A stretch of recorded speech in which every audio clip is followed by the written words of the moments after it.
Hello, नमस्ते। आज मैं फर्स्ट ग्रेड का फर्स्ट पेपर सेकंड पेपर पढ़ाने के लिए जा रहा हूँ। इसमें देखिए, साइकोलॉजी का मैटर होगा जो पढ़ने के लिए अपन ये ऑनलाइन फ्री को कोर्सेज होगा। और इसमें अपन ऑब्जेक्ट टाइप क्वेश्चन करेंगे कम से कम 10,000। ओके, चलो मैं देखता हूँ। पहले क्वेश्चन लेता हूँ यहाँ पे। Factor of the affecting the mental health. देखिए, फैक्टर्स इसमें कौन कौन से तथ्य होते हैं। इसमें आपको क्वेश्चन मिल जाएगा 1 नंबर का। ओके, फैक्टर अफेक्टिंग, अफेक्टिंग यानी प्रभावित करना। Affecting, affecting the mental health. Mental health यानी मानसिक स्वास्थ्य को, मेंटल हेल्थ यानी मानसिक स्वास्थ्य को कौन कौन से तथ्य हैं जो प्रभावित करते हैं। ठीक है, इसमें देखो कौन कौन से तथ्य। इसमें इस पॉइंट को अपन क्लियर करेंगे। इसमें से आपके 10 क्वेश्चन, 5 क्वेश्चन तैयार हो जाएंगे हर तरीके से। इसमें पहले पॉइंट डालिए आप, जो कौन कौन से तत्व होते हैं जो मानसिक स्वास्थ्य प्रभावित, अफेक्टिंग यानी प्रभावित करते हैं, अफेक्टर फैक्टर तथ्य। देखिए, पहले लिखते हैं हेरिडिटी, वंशानुक्रम में। हेरिडिटी, GREDI, पहला पॉइंट ये हो गया। सेकंड नंबर पे मैं डालता हूँ फिजिकली डिफेक्ट। फिजिकली डिफेक्ट, ये भी मानसिकता को प्रभावित करता है। Physical defect, physically defects. Second third number पे मैं डालता हूँ स्कूल, ये भी बच्चे को प्रभावित करता है। स्कूल, विद्यालय में प्रभावित करता है। और देखिए इसमें कौन कौन से हैं। फैमिली, फैमिली डिसऑर्गेनाइजेशन यानी परिवार का असमंजसन, ये भी अफेक्ट पड़ता है इसका भी।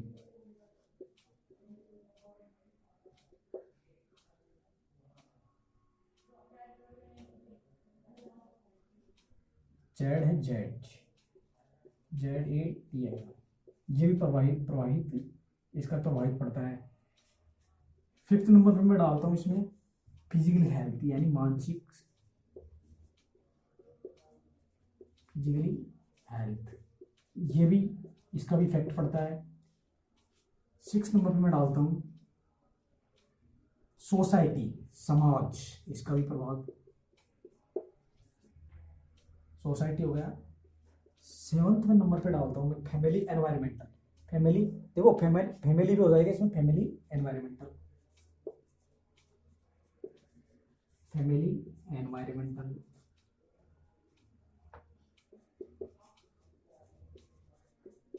Family environmental. ठीक है, 8 नंबर पे डालिए आप moral ideas, moral moral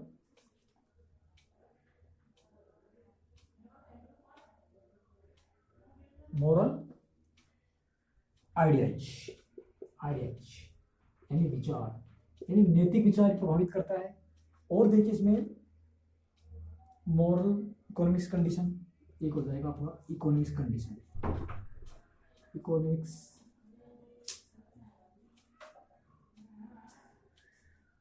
MOMICS, economics condition, economics condition. अब देखिए इसमें कौन कौन से प्रभावित हो जाएंगे। इसमें देखिए आप,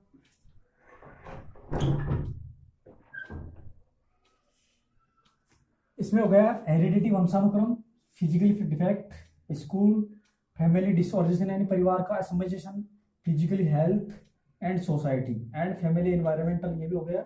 moral ideas and economics condition. देखिए इसमें आपको पेपर में कैसे देगा, फैक्टर एंड अफेक्ट, ये दे लेगा कि मानसिक स्वास्थ्य प्रभावित करने वाले कौन से तथ्य कारक नहीं है। तो आपको इनमें से 3 मिल जाएंगे, एक अदर दे देगा। तो इसमें देखो वंशानुक्रम भी होगा, फिजिकली डिफेक्ट यानी शारीरिक प्रभावित पड़ना, इसका भी होता है। स्कूल, विद्यालय होता है। फैमिली डिसऑर्गेनाइजेशन, परिवार का असमंजस, ये भी होता है। फिजिकली हेल्थ यानी शारीरिक स्वास्थ्य। एक देखिए सोसाइटी, सोसाइटी में होता है समाज, समाज को पूरे बच्चे के ऊपर मानसिक स्वास्थ्य के बारे में प्रभावित पड़ता है। एक होता है फैमिली एनवायरमेंटल, परिवार का वातावरण, जो परिवार का वातावरण होता है, जैसे कि उसका परिवार का जैसा वातावरण होगा वैसे उसका प्रभावित इस पर इफेक्ट पड़ेगा। एंड मोरल आइडियाज, और जिस प्रकार आप बच्चे में मोरल विचार देना चाहते हो वैसे उसका प्रभावित पड़ेगा इसमें। इकोनॉमिक कंडीशन, यानी परिवार की जो आर्थिक स्थिति है ये भी मुख्य रूप से इसका भी मुख्य प्रभाव पड़ता है। तो देखिए इसमें सारे क्वेश्चन आपको ये क्लियर हो रहे हैं।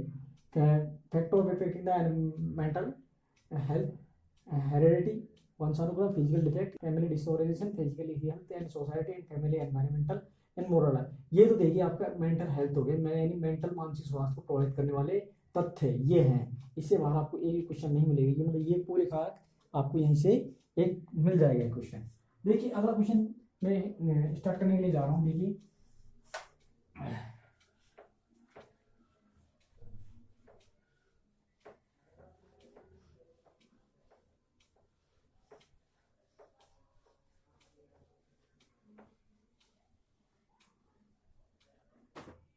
हाँ, इसमें देखिए अगला question,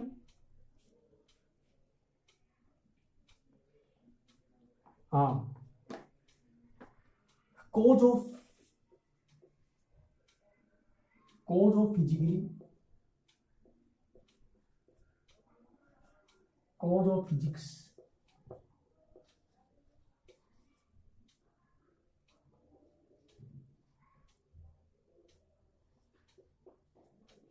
psychological disorder.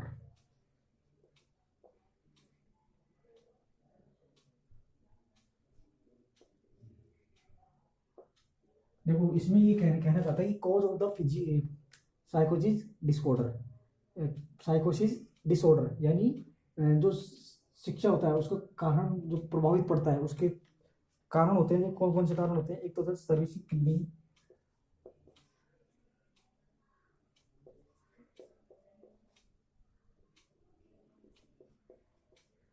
Service killing depression,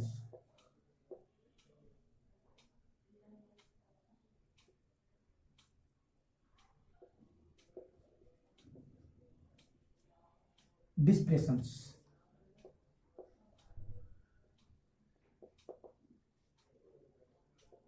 दूसरा देखिए इसमें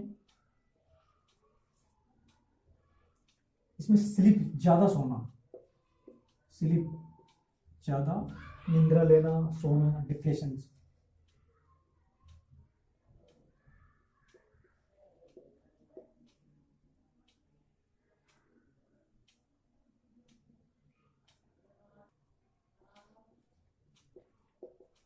प्रभावित करेगी। देखो ज्यादा आपको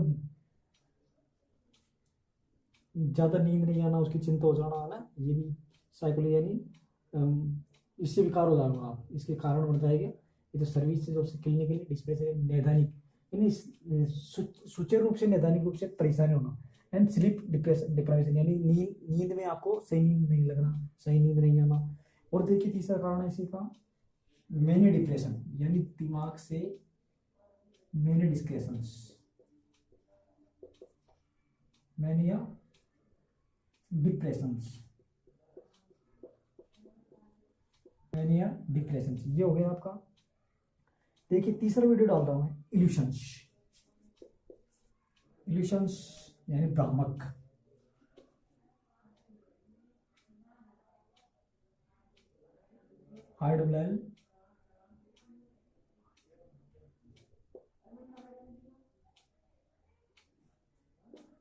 IEEE इल्यूशन, इल्यूशन कौन होता है, भ्रामक, भ्रामक ये भी इसका इफेक्ट पड़ता है। 5 नंबर पे देखिए स्ट्रेस, ज़्यादा स्ट्रेस, अपन किसी चीज़ पे स्ट्रेस देते हैं ना उसका भी इस पे इफेक्ट पड़ता है। तो देखिए इसमें cause of the psychological disorder यानी जो हमारे मन के विकार है उसके जो कारण बन जाते हैं, मन के विकार होते हैं तो मन को विकार वाले, तो वो उसमें देखो कौन कौन से कारण होते हैं। एक तो सर्विस क्लिनिक डिस्प्रेशन यानी आप सही नैदानिक रूप से सही नहीं चलना, तो ये भी आपकी कॉज बनता है। दूसरा है स्लीप डिप्रेशन यानी नींद नहीं आना, तो ये भी साइकोलॉजिकल डिसऑर्डर का कारण बनता है। एंड मैनिया डिप्रेशन, देखो ये क्या होता है, मैनिया, मैनिया मतलब होता है मानसिक विकार हो जाना। मानसिक विकार का मतलब इधर उधर जाना, घूमना फिरना और ये बातें करना ज़्यादा, ये भी क्या कहलाएगा, many differences of the psycho disorder क्या है। एक होता है इल्यूशन, इल्यूशन का मतलब क्या होता है, भ्रामक।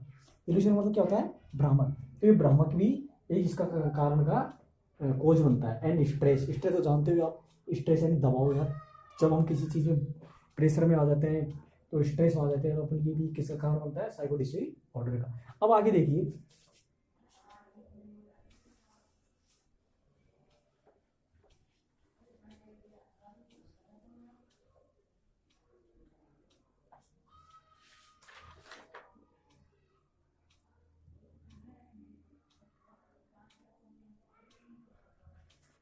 एक क्वेश्चन करा रहा हूँ, बहुत इंपॉर्टेंट क्वेश्चन है, इसको ध्यान से करना आप। देखो ड्राइव रेडिएशन थ्योरी थी, ये किसकी थी, question number, drive theory, drive drive radiation theory,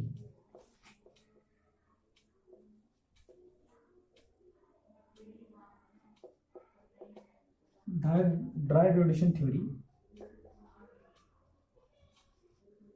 is, यह है एक प्रकार, है ना। तो इसमें देखो ऑप्शन डाल रहा हूँ मैं, इसमें कौन कौन से होगा। एक तो डाल रहा हूँ इंसेटिव प्रोपर, इंसेटिव प्रॉपर, ठीक है।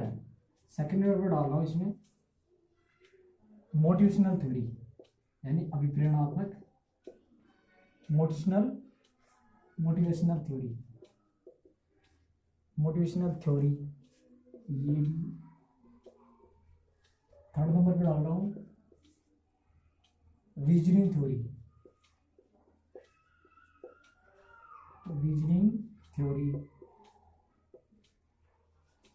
फोर्थ नंबर पे डी नंबर पे डाल रहा हूँ अफ्लेक्शन theory,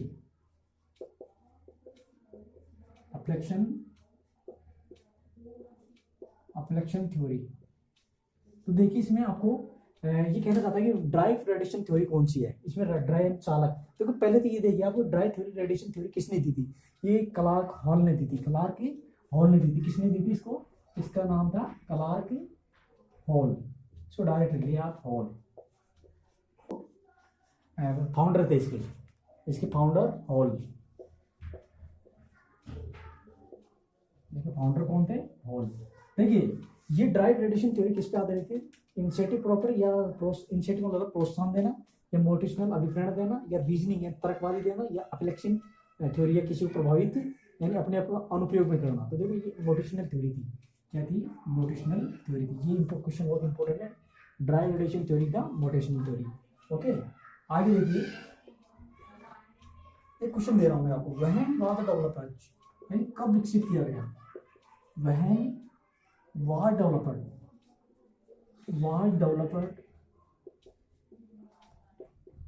when was developed by Clark Hall, Clark hall,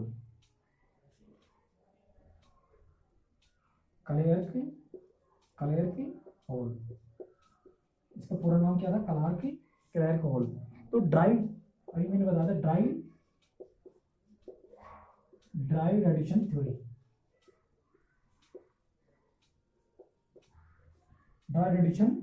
theory, इसको कब दिया गया था, ये कहना चाहता है क्या कि when was the development the Clark Hall the drive radiation theory कब दी गई थी, इसमें दे रहा हूँ 1948, बी में 19, या फिर 1942, या फिर 1943। देखिए इसमें आपको ध्यान से देखना है, when was developed by the Clark Hall the drive radiation theory कब दी गई थी। तो देखो 1948 में नहीं दिया था, पहले तो ये आपको पता होगा कि ड्राइव रेडिएशन थ्योरी किसने दी, क्लार्क हॉल ने दी थी, ठीक है। ओके तो इसमें 1948 नहीं, 1950 में नहीं था, इसमें दिया था 1943 में। ये क्वेश्चन भी आपको इंपॉर्टेंट है। Okay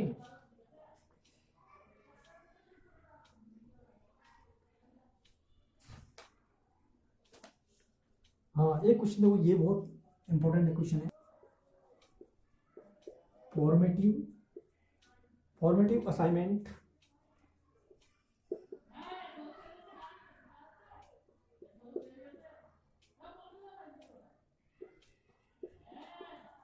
formative assignment is also known,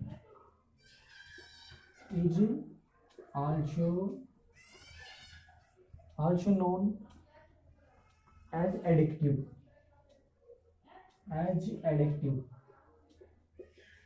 as addictive or classroom.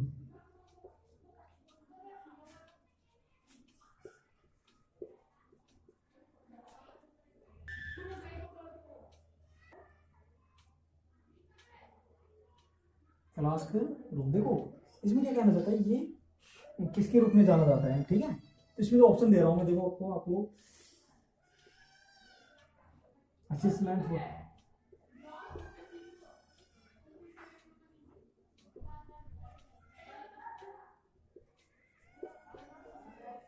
Assistant for learning,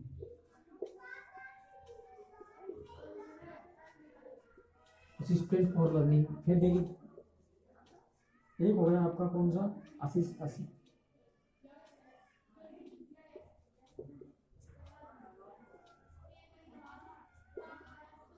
assistant for of teaching.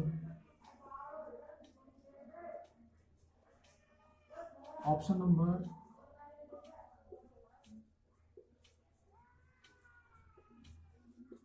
Assistant of validity. हाँ देखिए तो इसमें कौन सा क्वेश्चन सही होगा, फॉर्मेटिव। फॉर्मेटिव मतलब था रचनात्मक मूल्यांकन। रचनात्मक मूल्यांकन के लिए इज आल्सो नॉन एजुकेटेड शिक्षा में जाना जाता है, इस रूप में जाना जाता है क्लासरूम, जैसे क्लासरूम में जिस प्रकार के कक्षा रूम में हमको पढ़ाते हैं किसको, फॉर्मेटिव असाइनमेंट को, तो वो किस रूप में जाना जाता है, शिक्षा के रूप में। तो इसको जानेंगे, assignment of the for learning, assignment of the teaching, assignment of the validity. तो इसमें होगा आपका असाइनमेंट फॉर ऑफ टीचिंग के लिए नहीं, क्या है इसमें। ओके आगे देखिए,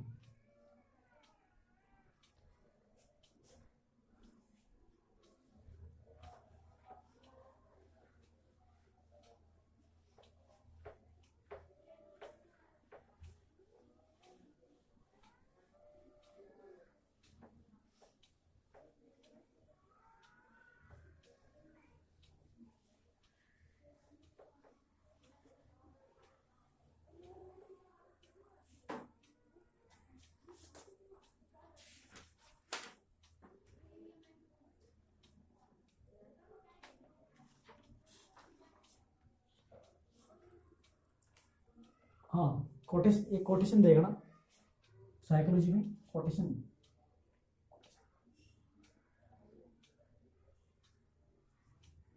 कोटेशन देखिए लर्निंग में भी,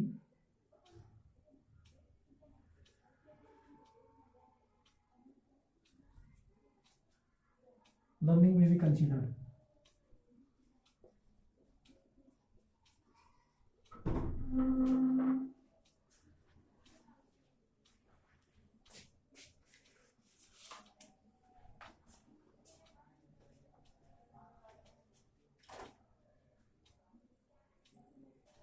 insight for behavior theory, insight behavior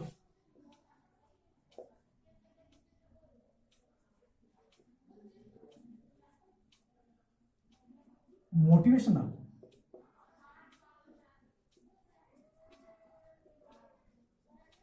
motivational or a combination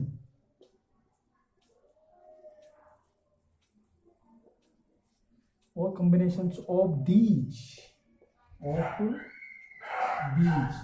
तो देखो ये कोटेशन आपकी किसके द्वारा कही गई थी, तो सैड वाइफ, सैड वाइफ।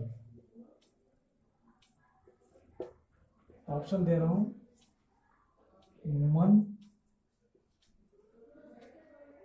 दूसरा होगा आपका एमएल बिग्गे,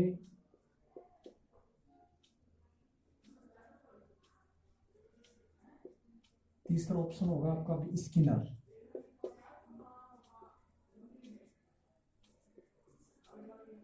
एक होगा गैटस। तो देखिए इसमें क्वेश्चन बहुत इंपॉर्टेंट है, इसको राइट डाउन कर लीजिए। लर्निंग में भी तो consider as the change in sight behaviour and the motivational in combination of these.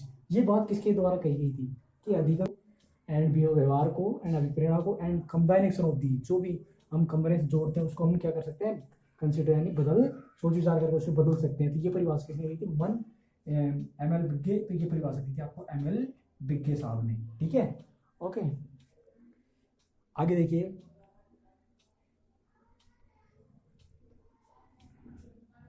एक क्वेश्चन देखिए इसमें,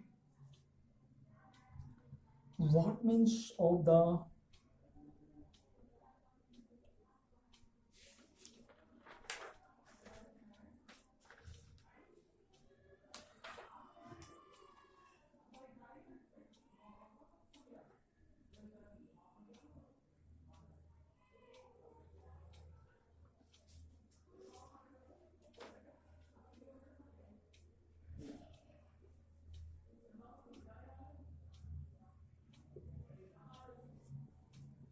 reinforcement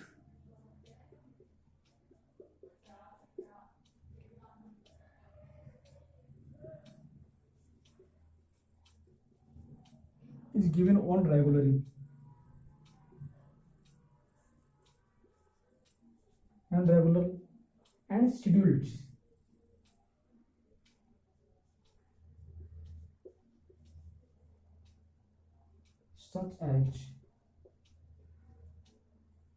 such as every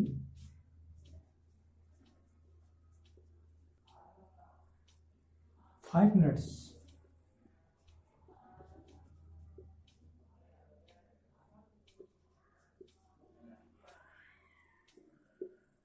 इसमें देखिए वेरिएशन इंटरवेशन,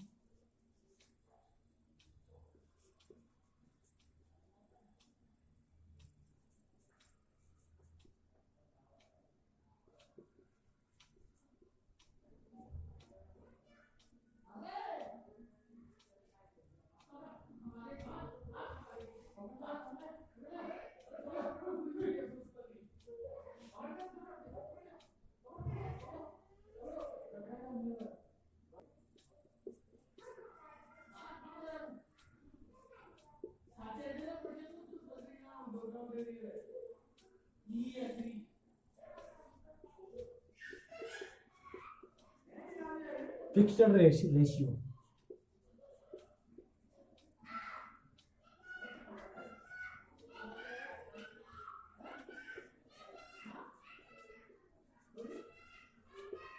ठीक है।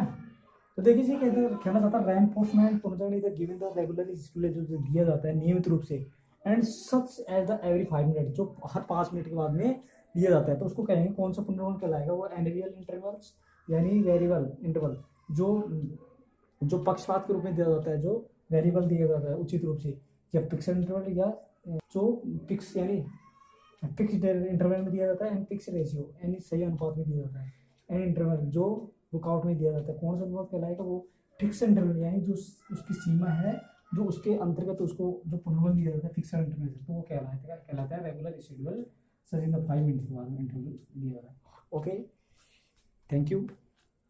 कैसा लगा मेरा वीडियो आज? इसी प्रकार से हम फर्स्ट ग्रेड के कम से कम 10,000 क्वेश्चन करेंगे ऐसे ही। डेली लाइक करिए, शेयर करिए। Thank you everyone.